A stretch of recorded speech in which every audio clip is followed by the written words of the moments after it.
చాలా దిక్కులేని వారికి దేవుడే దిక్కంటారు.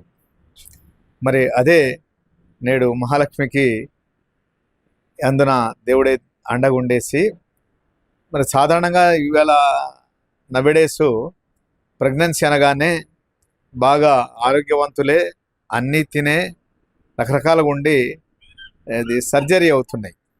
కానీ అట్లా కాకుండా నార్మల్ డెలివరీ ఆ భగవంతుడే చేయించాడని భావించాలా.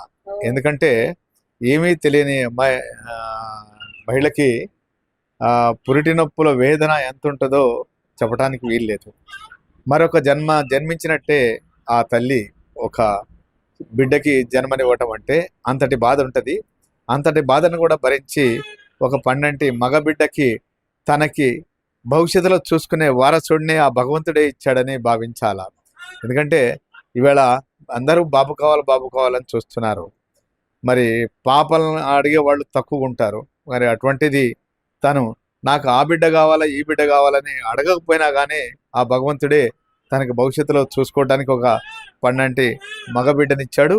ఆ బిడ్డ భవిష్యత్తులో తనకు అండగుండి బాగా చదువుకొని తను ఒక మంచి కలెక్టర్ కావాలని మనస్ఫూర్తిగా కోరుకుంటున్నాం.